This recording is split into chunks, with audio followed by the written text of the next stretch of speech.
আজকের দিনটা খুবই গুরুত্বপূর্ণ। আজকে আমাদের সবচেয়ে বড় ইভেন্ট অক্সফোর্ড ইউনিয়নে, অক্সফোর্ড ইউনিভার্সিটির আমন্ত্রণে আমি এখানে এসেছি।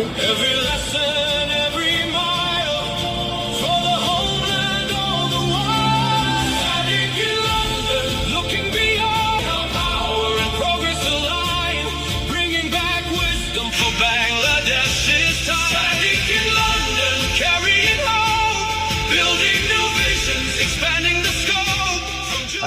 জুলাই রেভলিউশনের উপরে আজকে আমাদের প্যানেল ডিসকাশন হবে। তো এখন আছি আমি অক্সফোর্ড ইউনিয়নের মধ্যে, একটু পরে আমাদের প্যানেল ডিসকাশন শুরু হবে। সেখানে আমি ঢাকা ইউনিভার্সিটিকে রিপ্রেজেন্ট করব, বাংলাদেশকে রিপ্রেজেন্ট করব। জুলাই রেভলিউশনে আমাদের শহীদ আবু সাঈদ, শহীদ আলী রায়হান, শহীদ শান্ত, শহীদ ওয়াসিম, শহীদ মুগ্ধ, তাদের কন্ট্রিবিউশন এবং তাদের মাধ্যমে যে আজকে আমরা ফেসিবাদ মুক্ত বাংলাদেশ পেয়েছি তাদের কথাগুলো বলবো।